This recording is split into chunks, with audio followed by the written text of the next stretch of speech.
আজকে ৭ই June, June মাসের গরম পড়েছে, কিন্তু আজকে কিন্তু অতটা গরম নেই।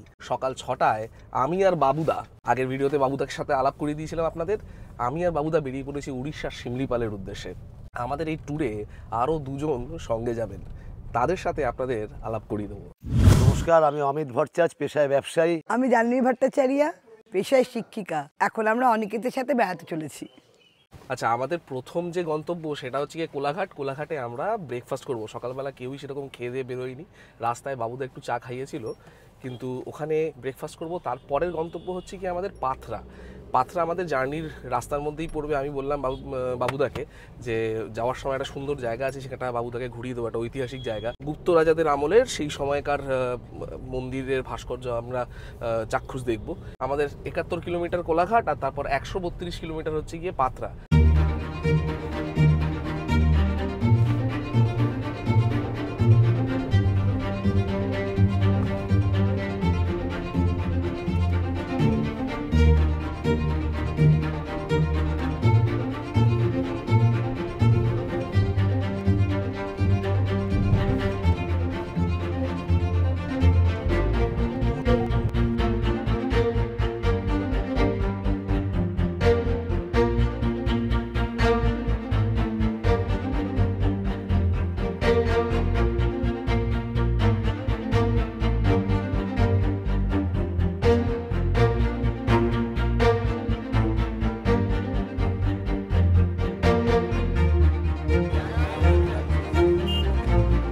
৭০ কিলোমিটার রাস্তাটা অনেক মনে হতে পারে, কিন্তু গাড়ি করে আস্তে আস্তে খুব বেশি সময় লাগলো না। মোটামুটি ৪৫ মিনিটের মধ্যে আমরা পৌঁছে গেছি।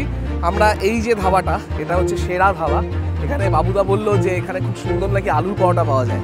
এখান থেকে খাবো, খেয়ে চলে যাব পাথরার দিকে। এখানে আগে কোনোদিন খাইনি, শেরে পাঞ্জাবে অনেকবার খেয়েছি, এবার এখানে খাবো, খেয়ে এগিয়ে যাবো। আজকে শুক্রবারে বেশিরভাগ লোকই দীঘা, মন্দারমণি ওদিকে যাচ্ছে বেড়াতে, তো তাই এখানে দেখলাম বেশ ভিড় রয়েছে। আমরা আলুর পরোটা অর্ডার করেছি, আমার সাথে অমিতদা বসে পড়েছে। অমিতদাকে দেখতে কিন্তু নেতা লাগছে আজকে। ভোটের বাজারে কিন্তু ভোটের রেজাল্টে যখন সরকার তৈরি হবে, তখন অমিতদা ঠিক নেতা বেশ মোদি একটা ড্রেস নিয়ে চলে এসছে। আমরা গল্প করতে করতে অনেকটা রাস্তা চলে এসেছি, দারুণ সুন্দর লাগছে। দিদি, দারুণ এনজয় করছি, একসাথে বেরিয়ে পড়েছি অনিকেতের সাথে। আর জীবনের স্বপ্ন ছিল ব্লগারের সাথে ব্লগারের সাথে যাওয়া, আমার জীবনের একটা স্বপ্ন ছিল। আজ সেই স্বপ্নটা সার্থক হয়েছে। আর অনিকেত দারুণভাবে এটা করবে, এনজয়। ভাবুন, আজকে কিন্তু প্রথমবার আলাপ করতে করতে বেড়ানো।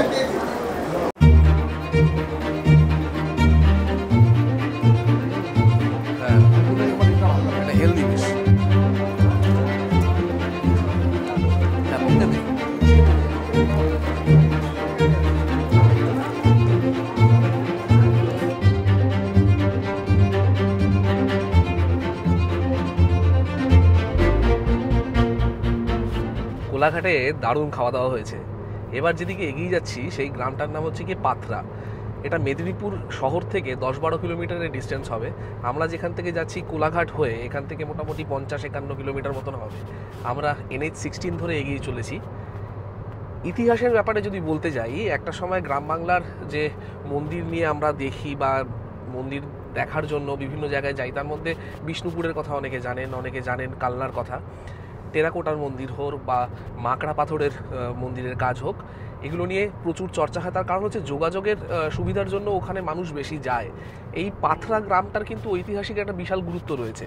একটা সময় মেদিনীপুর ছিল ১২০টা পরগনার এক সমষ্টিবদ্ধ একটা জায়গা।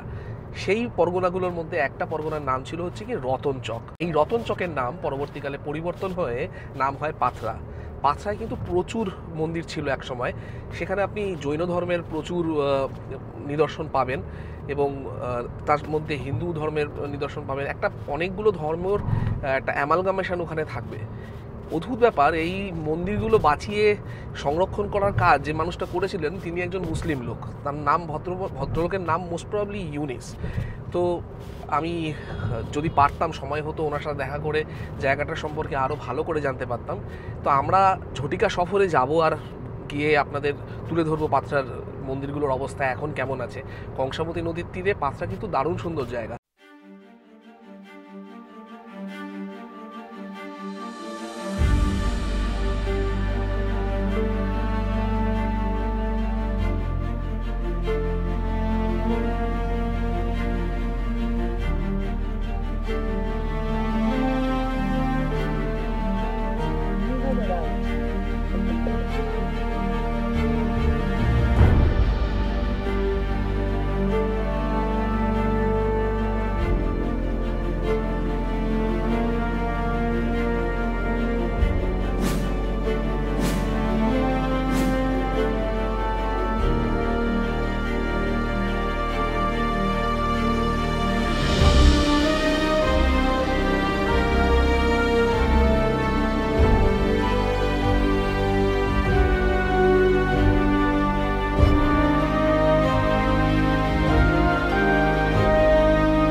এখানে যেটা লক্ষ্য করতে পারছি সেটা হচ্ছে কি, এই যে দালান মতন বানানো আছে এখানে কিন্তু পাথরগুলো বেশ বড় বড় চওড়া চওড়া পাথর, আর ঠিক এই পাশেই অনেক সরু সরু সরু সরু ইট। তো দুটো স্থাপত্যের মধ্যে কিন্তু বিস্তর পার্থক্য রয়েছে। আর এই মন্দিরগুলো দেখে মনে হচ্ছে আমি একখণ্ড ইতিহাসের মধ্যে দাঁড়িয়ে আছি, যেখানে মানুষ নেই, জন নেই, কিচ্ছু নেই। ভারী অদ্ভুত লাগছে সত্যি কথা বলতে গেলে।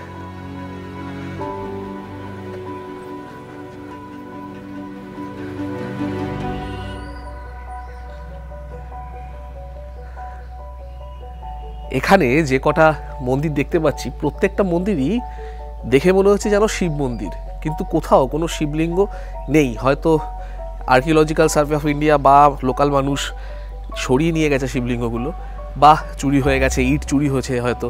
এই জায়গাটা দেখছি যে ভগ্নাবশেষ অবস্থা, যে অবস্থায় পড়ে আছে ভগ্নাবশেষটা, সেটা দেখে একটু খারাপই লাগছে। একটা জিনিস বোঝা যায় যে কংসাবতী নদীটার যেখানটা যে উচ্চতা দিয়ে যায়, এটা কিন্তু সেই উচ্চতায়, রাস্তাটা অনেকটা উঁচুতে, দুদিকটা ঢালু। তো জল বন্যার সময় এপাশে চলে আসাটা খুব একটা অস্বাভাবিক নয়। বৃষ্টিতে কি হয় জানি না, তবে কোনো ট্যুরিস্ট চোখে পড়ছে না। প্রচণ্ড গরম, প্রচণ্ড গরম। আমি এখন যখন দাঁড়িয়ে আছি এখানে মোটামুটি অ্যাটলিস্ট 42 ডিগ্রি 43 ডিগ্রি টেম্পারেচার হবেই। ভালো লাগছে এসে, কিন্তু এই জায়গাটা রক্ষণাবেক্ষণ একটু ভালোভাবে হলে, যেভাবে বিষ্ণুপুরে রয়েছে মন্দিরগুলো, অন্তত সেভাবে থাকলে হয়তো আর একটু ভালো লাগতো। হয়তো ট্যুরিস্ট কম আসে বলে জায়গাটা অনেকটা পরিষ্কার পরিচ্ছন্নও রয়েছে। রাস্তার দুপাশেই মন্দির রয়েছে সত্যি কথা বলতে গেলে, এবং দুদিকটাতেই রাস্তা থেকে অনেকটা নিচু। এখানেও সিঁড়ি দিয়ে নিচে নেমে মন্দিরটা আপনি চাইলে দেখতে পারবেন। এইখানেও অনেকটাই নিচু। প্রত্যেকটা জায়গায় মন্দিরের ভেতরে ছোট বেদি মতন রয়েছে, দেখে বোঝা যাচ্ছে যে শিবলিঙ্গ ছিল কখনো, কিন্তু এখন তার কোনো অস্তিত্ব নেই।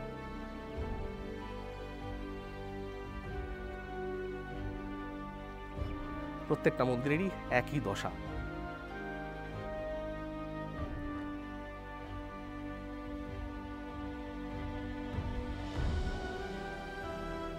এই মন্দিরেও কোনো শিবলিঙ্গ নেই। দেখুন, আর্কিওলজিক্যাল সার্ভে অফ ইন্ডিয়ার সাইটগুলোতে ইন জেনারেল ইতিহাস নিয়ে এই ধরনের বোর্ড থাকে, যেখানে আপনি সেখানকার ঐতিহাসিক গুরুত্ব সম্পর্কে লেখা পড়তে পারবেন। ইংলিশে বা লোকাল ল্যাঙ্গুয়েজে লেখা থাকে, হিন্দিতে হোক, বাংলায় হোক, ইংলিশে হোক, লেখা থাকে। এখানে এসে দেখলাম সেই বোর্ডটাও খালি, সেখানেও কিছু লেখা নেই। এখানে কোনো গাইড চোখে পড়ছে না। তো মানুষজন আসলে এখানকার ঐতিহাসিক গুরুত্ব সম্পর্কে জানবে কী করে, সেটা বলা কিন্তু খুব মুশকিল।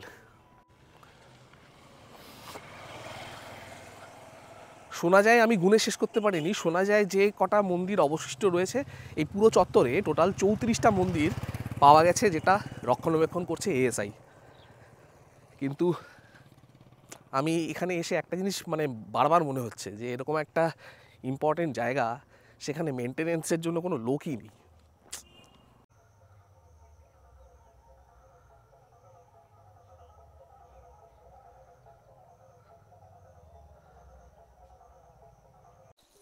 এই আমার পিছনে কাঁসাই নদী, এখানে একটা পর্যটন কেন্দ্র মতন তৈরি করা হয়েছে, এখান থেকে ভিউ পয়েন্ট টাইপের। জানি না, কোনো মানুষজন নেই, কিচ্ছু নেই, এখানে কিভাবে ঢুকতে হয় সেটাও বোঝা গেল না। নদীটা দেখতে বিকেলের দিকে খুব সুন্দর লাগবে। আমরা এখন অনেকটা রাস্তা পাড়ি দিতে হবে, তো এগিয়ে যাবো সেই জঙ্গলের রাস্তার দিকে, ওটাই আমাদের মেন গন্তব্য। পাথরায় গরমে আমরা 4 জন একেবারে ক্লান্ত হয়ে পড়েছি, একেবারে যা হয় গামছার নিচড়ালে যেরকম জল টপটপ করে পড়ে সেরকমভাবে ভিজে গেছি প্রায়। আমরা এখন বাজে হচ্ছে কটা বাজে, এখন 11:30টার মতন বাজে, আর আমাদের এখনও ডিস্টেন্স হচ্ছে কি 127 কিলোমিটার যেতে হবে, সময় লাগবে প্রায় 3 ঘন্টা 20 মিনিট মতন। মাঝ রাস্তায় লোধাশুলিতে খাওয়ার একটা প্ল্যান রয়েছে, দেখা যাক কতক্ষণ সময় লাগে। বাইরে যা গরম, মানে যতক্ষণ না এসি গাড়িতে বসে আছি মানে শান্তি পাওয়া যাচ্ছে না আর কি। যারা শুধুমাত্র পাথরা ঘুরতে আসবেন তারা মাথায় রাখবেন, আপনারা যদি কলকাতা থেকে আসেন তাহলে মেদিনীপুর শহর সবথেকে কাছের শহর, যেখানে আপনি ট্রেনে করে এসে নামতে পারবেন। সেখান থেকে আপনি অটো ভাড়া করে এখানে চলে আসতে পারেন, আর লোকাল অটো করে যদি আসতে চান তাহলে কিন্তু 2বার অটো চেঞ্জ করতে হয়। তার থেকে বেটার হয় একটা অটো হায়ার করলে 100-150 টাকা নেবে, এখানে এসে জায়গাটা ঘুরে দেখে এখানে আশেপাশে কোথাও খেয়ে দিয়ে ফিরতে পারবেন। পাথরা থেকে মুম্বাই কলকাতা ন্যাশনাল হাইওয়ে 49 ধরলাম আমরা। কলকাতা থেকে শিমলিপাল যাওয়ার এটাই সবচেয়ে সহজ রাস্তা। পাথরা থেকে উড়িষ্যার বারিপদার দূরত্ব মাত্র 112 কিলোমিটার। খড়গপুর, খেমাশুলি, লোধাশুলি হয়ে আমরা গোপীবল্লভপুরের রাস্তা ধরলাম। রাস্তার কন্ডিশন এতটাই ভালো যে এই পথে অ্যাভারেজ 80-90 কিলোমিটার স্পিড ধরে রাখা খুব একটা কঠিন কাজ নয়। আপনি যত এগোবেন রাস্তার দুপাশে দৃশ্য বদলাতে শুরু করবে। শাল পিয়ারের অবিন্যস্ত জঙ্গল যে কোনো শহরে আটকে থাকা মানুষকে বন্য আনন্দ দিতে বাধ্য। চলতে চলতেই পথে দেখা মিলবে সুবর্ণরেখা নদীর। দিগন্ত বিস্তৃত নদী খাত দেখে বেশ খুশি হবেন সবাই। লোধাশুলিতে খাওয়ার কথা হলেও আমরা ঠিক করি বারিপদা গিয়েই খাওয়া দাওয়া করব, যেমন ভাবনা তেমন কাজ।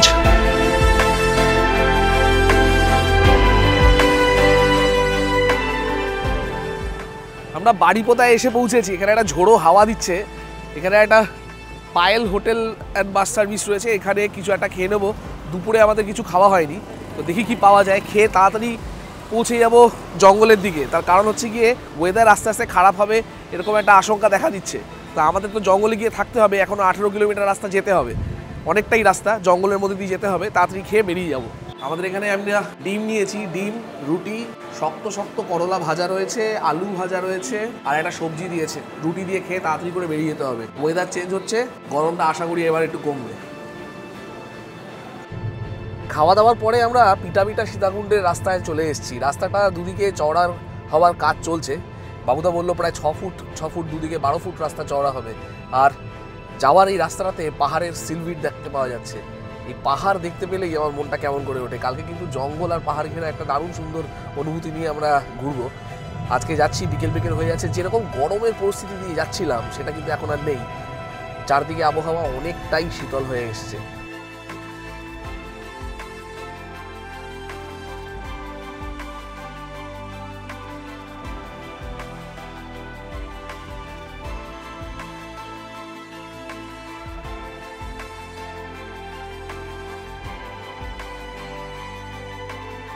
পিটাপিটার সীতাকুণ্ড গেস্ট হাউসে আমরা এসে পৌঁছেছি। এই পিছনের 2টো রুম, মাটির বাড়ি, এখানে আমরা থাকবো 2 দিন, এখানেই আস্তানা। চারদিক থেকে গাছপালা ঘিরে রেখে দিয়েছে, দারুণ সুন্দর লাগছে। কালকে সকালবেলা আমরা খুব ভোরবেলা বেরোবো, আমাদের পারমিশন করাতে হবে ফরেস্টে, আমাদের গাড়ি নিয়ে আমরা ঢুকবো। এখানে একটা ভিউ পয়েন্ট মতন বানিয়েছে, মাচা মতন, দারুণ সুন্দর লাগছে, দারুণ দারুণ, বলে বোঝাতে পারবো না কি সুন্দর লাগছে।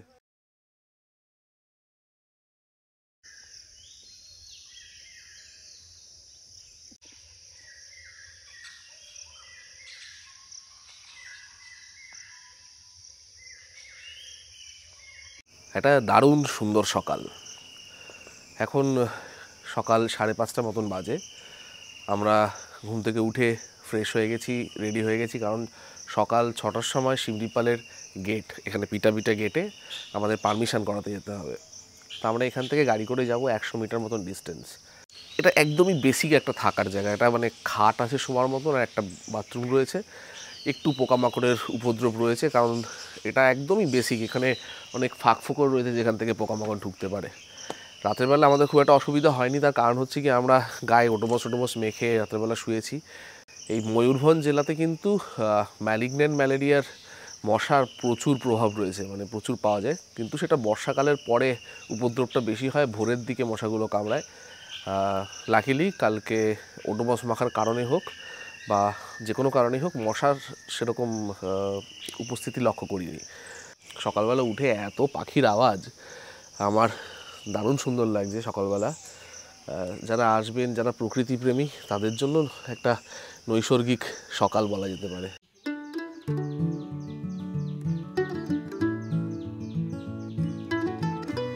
শিমলিপালের গেট যেখান থেকে পারমিশন করানো হয়, সেখানে সকালবেলা এসেছিলাম পারমিশন করতে। তো সকাল 7টার আগে বলছে হবে না।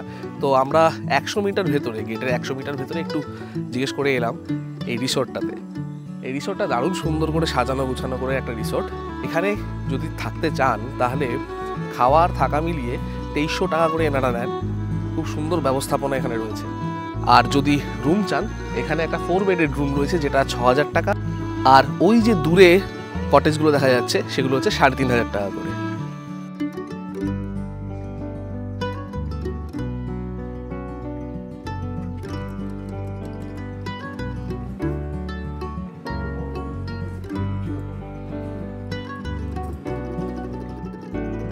জঙ্গলে ঢোকার আগে সকালবেলা ব্রেকফাস্ট তো কিছু একটা করতে হবে। তা আমরা এখানে ভাবলাম যে এখান থেকে একটু চা ব্রেকফাস্ট করে তারপরেই যাই। আমরা এখানে পরোটা আর লুচি সহযোগে ব্রেকফাস্টটা করে তারপর জঙ্গলে ঢুকবো। এনাদের কন্ট্যাক্ট ডিটেলস আমি ডেসক্রিপশন বক্সে দিয়ে দেবো, যোগাযোগ করে দেখতে পারেন। তবে এটা কিন্তু কোনো রকম পেইড প্রমোশন নয়। আমার পাশে ঠিক পিছনে এখানটায় হচ্ছে গিয়ে শিমলিপাল ঢোকার জন্য যে পারমিশন করতে হয় সেটার অফিস। এখান থেকে আপনারা পার হেড 100 টাকা করে, এবং যিনি গাড়ি চালাবেন, যদি সেলফ ড্রাইভ গাড়িতে যান তাহলে নিজের যে ড্রাইভার থাকবে তার জন্য 100 টাকা, আর সবার জন্যও 100 টাকা। যদি গাড়ি নিয়ে যান মোটামুটি 5000 টাকা নেয় সারাদিনের জন্য। আমরা এখান থেকে যাব, আর এখান থেকে কিন্তু আপনাকে খাওয়ার কুপন নিয়ে যেতে হবে। যদি ভেজ খান তাহলে 130 টাকা, আর যদি নন ভেজ খান কুপন এখান থেকে 200 টাকা করে পাওয়া যাবে। আচ্ছা, আমাদের সাফারি রাইড শুরু হচ্ছে। এখন বাজে হচ্ছে সকাল 8টা, তাই তো? এখন সকাল 8টা বাজে। আমাদের একটু দেরি হয়ে গেল, 1 ঘন্টা আগে যেতে পারলে ভালো হতো।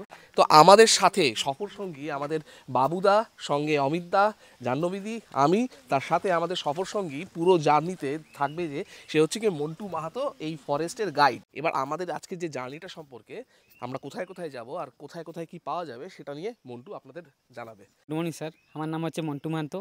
আজকের আপনাদের জন্য শিমলিপাল সাফারি ট্যুর গাইড। তো আমরা এখন যাচ্ছি 8 কিলোমিটার এরিয়া হচ্ছে বাফার এরিয়া। এই যে বাফার এরিয়াতে যাচ্ছি, এরিয়াতে পিকক, জাইন্ট স্কেরাল, বনমুরগি, লঙ্গুর এইসব দেখা যায় এই 8 কিলোমিটার এরিয়াতে। তারপরে 8 কিলোমিটার এরিয়া পরে চাম্পাগড় বলে একটা বিট অফিস আছে, সেখান থেকে কোরিয়া শুরু হবে, যে সেই এরিয়াতে অ্যানিমাল সাইটিং হয়। তো আমরা ফার্স্ট স্পটে যাব। তো প্রথম আসে জরন্দ ওয়াটারফল, তারপরে আসে বরিপানি ওয়াটারফল, তারপরে চাহলা অবধি, তারপরে চাহলা থেকে ব্যাক করে আসা হবে। তো সেই ভিতরে আমাদের বরিপানি পরে সেখানে লাঞ্চ হবে, তারপরে চাহলা যায়। জরন্দা ফার্স্ট পড়বে, তারপরে বরিপানি, তারপরে লাঞ্চ করে তারপরে আবার চাহলা, তারপরে সেখান থেকে বেরিয়ে আসা যায়। আমাদের এই ট্রিপে আমাদের আজকে সকালবেলা জার্নি করছি, আমাদের কিন্তু অনেকক্ষণ সময় লাগবে। টোটাল জার্নিটা যেটা কত কিলোমিটার আপ ডাউন হবে? 160। Total up down 160 kilometre. চলুন দেরি করবো না, জঙ্গল দেখতে দেখতে আপনাদের সঙ্গে নিয়ে যাই। ভারত সরকার 1994 সালে শিমলিপালকে বায়োস্ফিয়ার রিজার্ভ হিসাবে ঘোষণা করে। ইউনেস্কো 2009 সালের মে মাসে এই জাতীয় উদ্যানটিকে তার জীবমণ্ডল সংরক্ষণের তালিকায় যুক্ত করে। সমগ্র শিমলিপালে 61 গ্রামে প্রায় 10,000 মানুষ বাস করে। এই কারণেই ভারতের 18টি জীবমণ্ডলের একটি মর্যাদা থাকা সত্ত্বেও শিমলিপালকে এখনও একটা পূর্ণাঙ্গ পার্ক হিসাবে ঘোষণা করা যায়নি।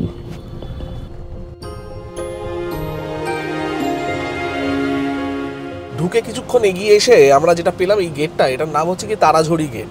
লোকাল গ্রামীণ সম্প্রদায়ের মানুষজন বলে পূর্ণিমা বা অমাবস্যায় জোড়া তারা দেখতে পাওয়া যায়, সেই কারণে এই জায়গাটার নাম তারাজড়ি। এক একটা জায়গার নাম তৈরি হয় এমন এমনভাবে, জানতে কিন্তু বেশ ইন্টারেস্টিং লাগে। বস্তুত ভারতবর্ষের টাইগার রিজার্ভ যে কটা রয়েছে তার মধ্যে কিন্তু সেকেন্ড লার্জেস্ট টাইগার রিজার্ভ হচ্ছে কি শিমলিপাল অভয়ারণ্য।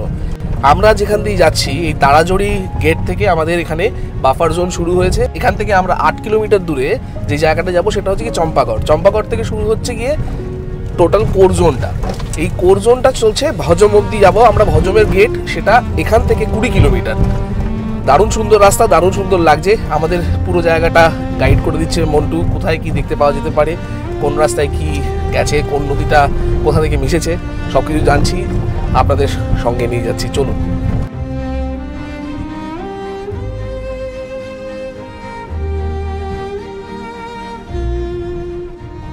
শিমলিপালে ঘুরতে ঘুরতে একটা কথা বুঝলাম, মোরাম বিছানো রাস্তায় গাড়ি চালাতে হলে প্রতি মুহূর্তে সাবধান থাকতে হবে। বাবুদা দক্ষ ড্রাইভার এবং তার গাড়ির গ্রাউন্ড ক্লিয়ারেন্স যথেষ্ট ভালো। একটু বেশি ঝড় বৃষ্টি হলেই মাটির রাস্তায় যখন ধস নামে, রাস্তা মেরামতি না হওয়া অবধি জঙ্গল কিন্তু বন্ধ থাকে ট্যুরিস্টদের জন্য।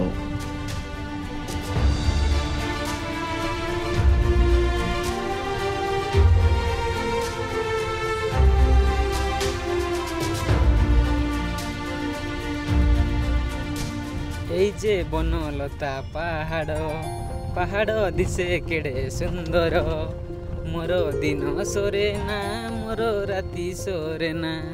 এই যে বনলতা পাহাড়, পাহাড় দিশে কেড়ে সুন্দর, ও মোর এঠি দিন সরে না, মোর রাতি সরে না। মন্টুর গাওয়া গানটা শুনছিলাম আর কয়েকশো বছরের পুরনো লম্বা লম্বা গাছগুলো দেখছিলাম।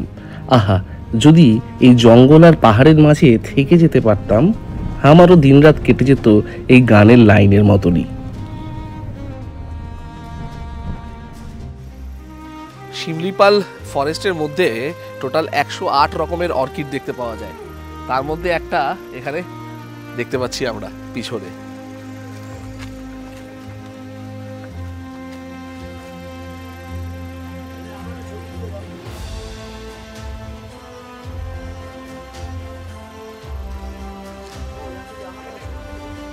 এই যে চেকপোস্ট ভজম, এখানে কিন্তু আমাদের ডকুমেন্টস আবার চেক করবে। তারপর আমরা এই রাস্তা দিয়ে আবার চলে যাব জঙ্গলের ভেতরে। প্রায় 762 মিটার হাইট গেইন করে আমরা এখানে এসেছি।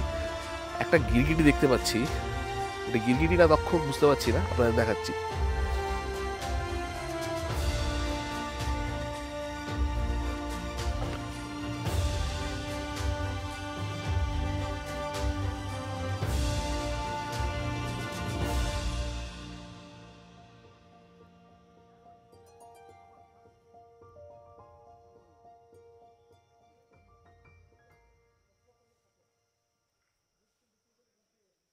আরও 8 কিলোমিটার রাস্তা কোর এরিয়ার মধ্যে দিয়ে আমরা যাব। এখনও অবধি সেরকম বন্যপ্রাণী কিছু দেখা যায়নি। একটা স্কুইরেল দেখা গেছিলো গাছে, যেটা আমার পক্ষে রেকর্ড করা সম্ভব হয়নি এই মোবাইল ক্যামেরাতে। এখানে একটা গিরগিটি দেখলাম, এইটুকুনি যা দেখেছি। আর জঙ্গল বলতে গেলে আমি কিন্তু গাছ দেখতে আসি, সবুজ পাতা, দারুণ বড় বড় গাছ। আমার এটাই একটা এক্সাইটমেন্ট হয়। কলকাতা শহরের মানুষ এত গাছ কোথায় পাবো বলুন।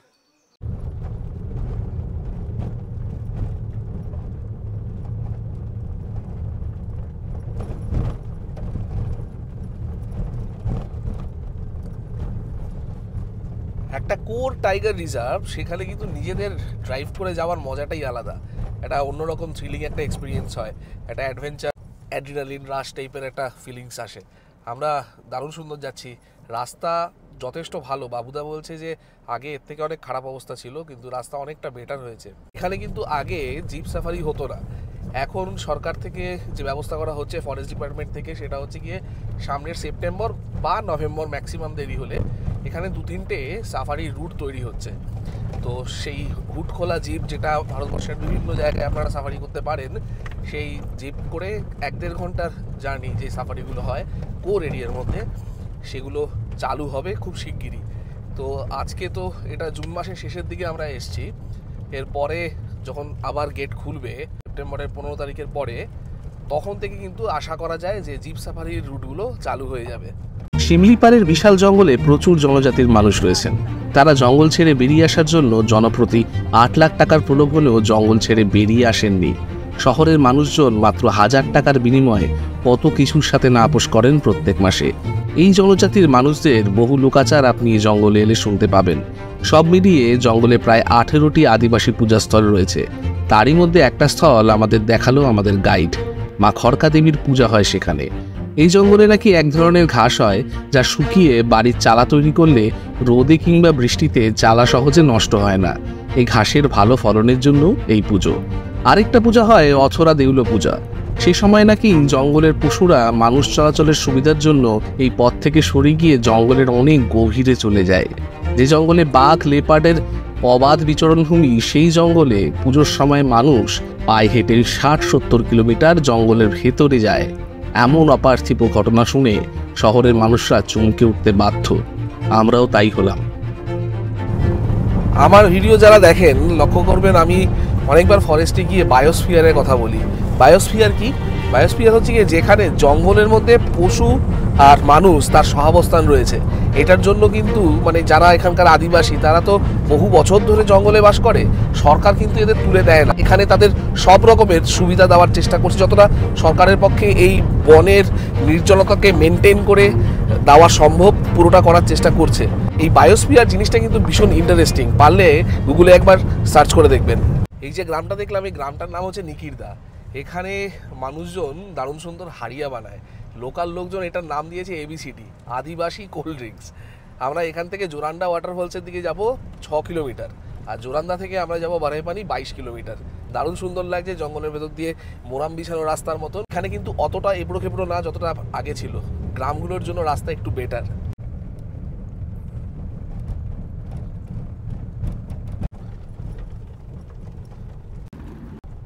আমরা এখন যে কোর এরিয়ার মধ্যে যাচ্ছি, এই কোর এরিয়াতে কিন্তু টোটাল বাঘের সংখ্যা 35টার কাছাকাছি বলে অনেকে, অফিসিয়ালি বলা হয় 30টার একটু বেশি।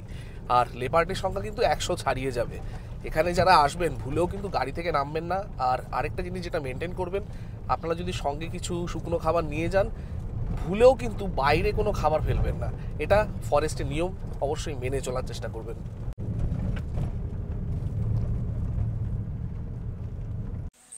আমরা জোরান্ডা ওয়াটারফলস দেখার জন্য এখানে গাড়ি পার্কিং করেছি। এখান থেকে আমরা 300 মিটার মতন হেঁটে যাব। যেটা দেখানোর জন্য আমি দাঁড়িয়েছি, এই দেখুন পিছনে একটা মরা গাছ। ফরেস্টের ইকোসিস্টেম কীরকম কাজ করে, এই মরা গাছটার চারপাশে দেখুন উই পোকার চারদিকে রয়েছে, উই পোকা ছড়িয়ে ছিটিয়ে রয়েছে। এই যে উই পোকাগুলো খাবে হচ্ছে গিয়ে ময়ূর বা এখানকার যে পাখিগুলো রয়েছে। তো এইভাবে ফরেস্টের গাছগুলো এখানে যদি থাকে, এখান থেকে যদি তুলে না নিয়ে যাওয়া হয়, তাহলে এই উই পোকার বাসা আপনি ফরেস্টের নানান জায়গায় পাবেন। বুঝতে পারবেন যে এটা কিন্তু ইকোসিস্টেমটাকে ঠিক করছে। যদি এই গাছগুলো তুলে বিক্রি করে দেওয়া হতো, তাহলে কিন্তু ফরেস্টের ইকোসিস্টেমটা নষ্ট হতো। বস্তুত যেটা বলার সেটা হচ্ছে গিয়ে লাল শিমুল তুলোর গাছ। সেই লাল শিমুল তুলোর গাছের আধিক্যর জন্য কিন্তু এই জায়গার নাম হচ্ছে কি শিমলিপাল। এখান থেকে আগে কিন্তু প্রচুর কাঠ কাটা হতো, কাঠের রেল লাইন তৈরির কাজ হতো। ইন্দিরা গান্ধী এটা বন্ধ করেছিলেন, এই একটা ভালো কাজ উনি করেছিলেন। সামনে বাবুদা হেঁটে যাচ্ছে জোরান্ডা ওয়াটারফলসের দিকে। এই জোরান্ডা ওয়াটারফলসের নামটা ভারী মিষ্টি। এখানকার উড়িয়া ল্যাঙ্গুয়েজে, লোকাল কলোকিয়াল ল্যাঙ্গুয়েজ যেটা, সেখানে বলা হতো যে জোরান মানে হচ্ছে গিয়ে ঝর্ণা, আর দা মানে হচ্ছে গিয়ে জল। সেই কারণে জোরান দা। প্রত্যেকটা নামের একটা দারুণ মানে আছে।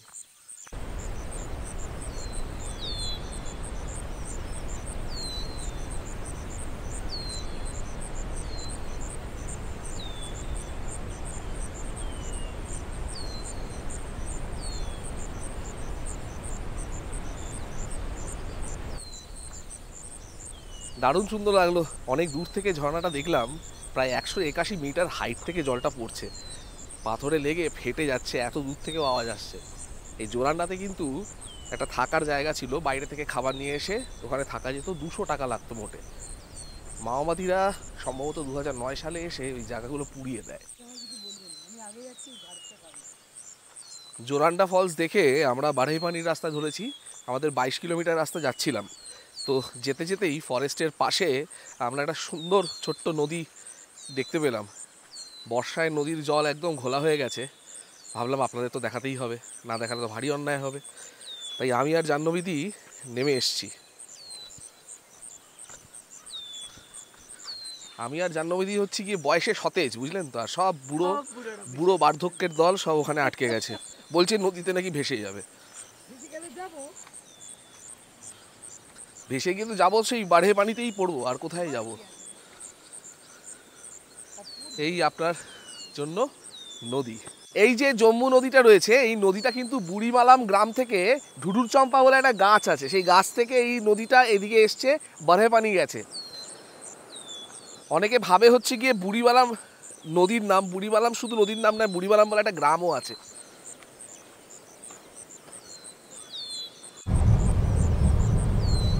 শিমলিপালের অন্যতম বড় আকর্ষণ, যেটার সাথে সুইজারল্যান্ড বলে তুলনা করা হয়, উড়িষ্যার সুইজারল্যান্ড, নয়না ভ্যালি। আমরা আর 1 কিলোমিটার রাস্তা বাকি, ওখানে গিয়ে পৌঁছালে আপনাদের দেখাবো। দারুণ সুন্দর নৈসর্গিক একটা জায়গা।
সম্ভবত উড়িষ্যার শিমলিপাল টাইগার রিজার্ভের সব থেকে সুন্দর যে ভিউ পয়েন্ট, সেখানে এসে দাঁড়িয়েছি।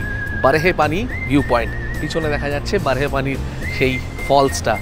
ভারতবর্ষের সব থেকে উঁচু যে ফলসগুলোর মধ্যে তার মধ্যে একটা, এটা কিন্তু সেকেন্ড হাইয়েস্ট। আর উড়িষ্যার সব থেকে উঁচু জলপ্রপাত এটা। উড়িষ্যা আমরা জানি জলপ্রপাতের স্টেট। তো আমরা যেখানটায় দাঁড়িয়ে আছি, পিছনে বারহে পানি দেখা যাচ্ছে। বারহে পানি নামটা কেন হয়েছে সেটা কিন্তু ভীষণ ইন্টারেস্টিং। বারহি মানে হচ্ছে কি বেনুনি, বেনুনির মতন নেমে এসছে ঝর্ণাটা, সেই কারণে এই ফলসটার এরকম নাম। দারুণ সুন্দর লাগলো, দারুণ। এই উপর থেকে জলটা পড়ছে, নিচে নেমেছে, দেখুন। এই যে জলের কুণ্ডটা, এখান থেকে কিন্তু বুড়িমালাম নদীর সৃষ্টি। আমরা এবার খাবো। খেতে আমাদের এখান থেকে আরও 5 কিলোমিটার ড্রাইভ করে যেতে হবে। যারা ট্যুরিস্ট তারা জানে ওটাও বারহে পানি, কিন্তু আসলে ওই গ্রামটার নাম লোকাল লোকদের অনুসারে মুক্তাপুর।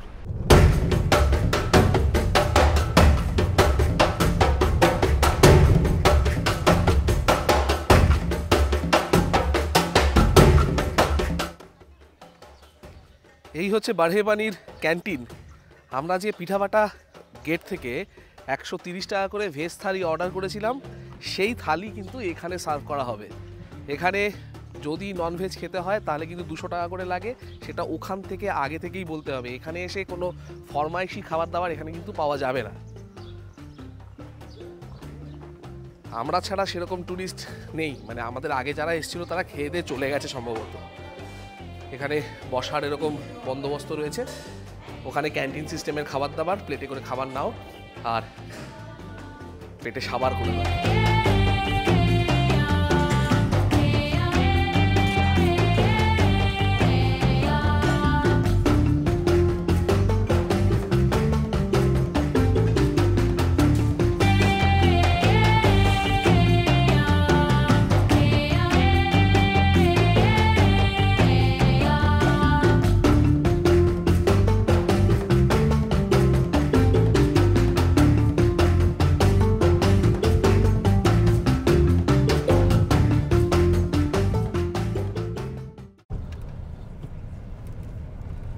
খাওয়া দাওয়ার পরে আমরা চাহালার দিকে বেরিয়ে পড়েছি।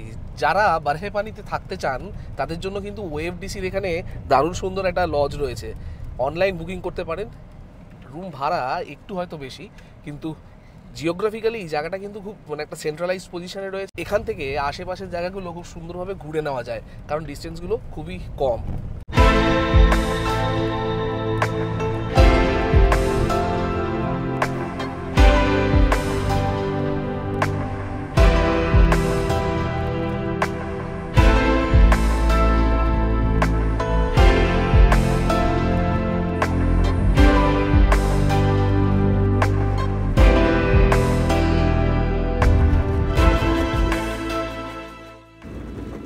আমরা চাহালার দিকে যে এগিয়ে যাচ্ছি, আমাদের এরপরে কিলোমিটার 2 পরে একটা গেট পড়বে। সেই জায়গাটার নাম হচ্ছে গিয়ে মেশিন নাড়ু। ওখানে একটা পাহাড়ি ঝর্ণা নদীর মতন করে বেরিয়ে গেছে। লোকাল নাম যেগুলো হয় সেইভাবে এই নামটা দেওয়া হয়েছে নাড়ু, মানে হচ্ছে মেশিনের মতন জল সবসময় চলে, যত গরম হোক বা যা কিছু হোক জল কিন্তু ওখানে কখনো বয়ে যাওয়াটা কমেনি কখনো, তাই এই জায়গাটার অদ্ভুত এই নাম। কিলোমিটারের পর কিলোমিটার চলে যাচ্ছি, কোথাও কোনো বন্যপ্রাণী দেখতে পেলাম না, শুধু মাঝখানে কিছু হনুমান দেখা গেছে আর কিছু বন মুরগি। সে অর্থে সেরকম কোনো পশু পাখির সাইটিং হলো না।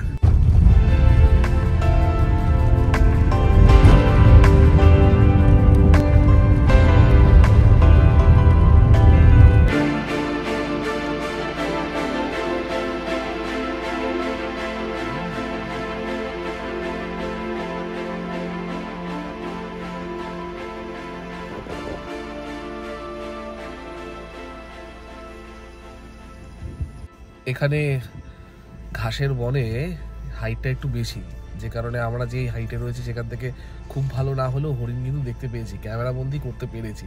একটু আগে যে বলছিলাম, কমপ্লেন করছিলাম যে কিছুই দেখতে পাচ্ছি না, মন খারাপ হচ্ছে, পুষিয়ে গেল কিন্তু।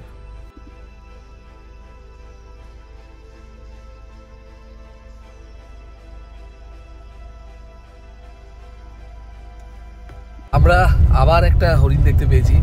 আমাদের গাড়ি যেদিকে যাচ্ছিল তার ডান দিকে বাবুদা স্পট করলো। জঙ্গলের এই পোর্শনটার নাম হচ্ছে কি বৃন্দাবন। এই রাস্তাটা সোজা চলে গেছে চাহালার দিকে, 3 কিলোমিটার যেতে হবে তবে চাহালার গেট।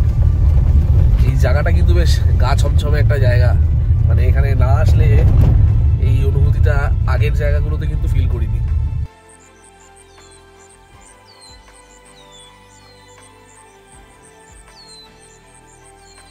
চাহালার সল্ট পিটের দিকে আমরা এগিয়ে যাচ্ছি। এটা হচ্ছে গিয়ে ফরেস্ট গেট। এখান থেকে যোশীপুর চলে যাওয়া যায়, আর যারা ফেরত যাবে আমাদের দিকে পিঠাপিঠা যে রাস্তা দিয়ে এসেছি সেই রাস্তা দিয়ে। এখানে একটা খোলা প্রান্তর রয়েছে যেখানে হরিণ বিকেলবেলা আর ভোরবেলার দিকে আসে, এখন খুব একটা চোখে পড়ছে না।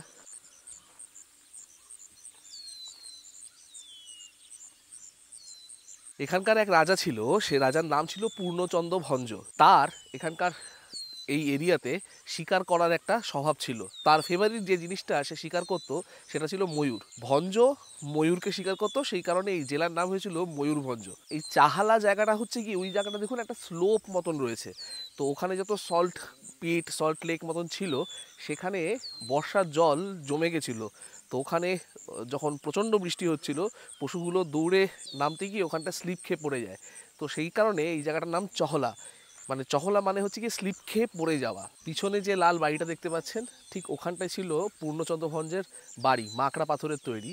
পরবর্তীকালে ডিপার্টমেন্ট একটা সুন্দর করে সাজিয়ে দিয়েছে। এখানে ট্যুরিস্টরা থাকে না, কিন্তু এখান থেকে সুন্দরভাবে পশু প্রাণী অবজার্ভ করা যায়। এই যে আমার পিছনে উঁচু উঁচু ইউক্যালিপটাস গাছ, এখানে কিন্তু সারি সারি ইউক্যালিপটাস গাছ রয়েছে। এই ইউক্যালিপটাস গাছগুলোর বয়স একটা 300 থেকে 350 বছর পুরনো। এখানে একজন অফিসার এসেছিলেন, তিনি আমেরিকা থেকে এই গাছগুলো নিয়ে এসে এখানে প্ল্যান্টেশন করেছিলেন, এবং এখানে এই তল্লাটে যত বাঘ ঠাক ছিল সেইগুলো উনি প্রথম ব্রাউন কালারের বাঘ এখানে নিয়ে এসেছিলেন।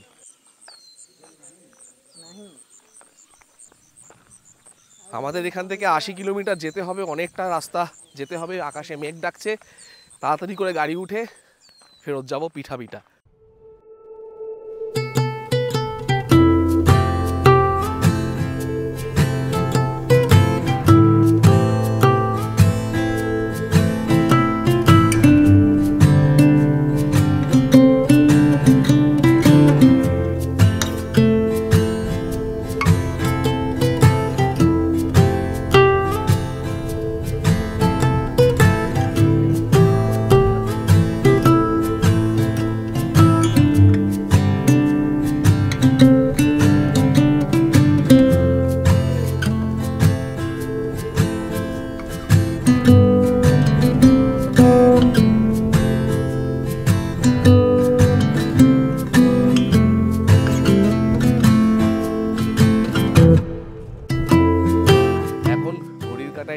9টা বাজে।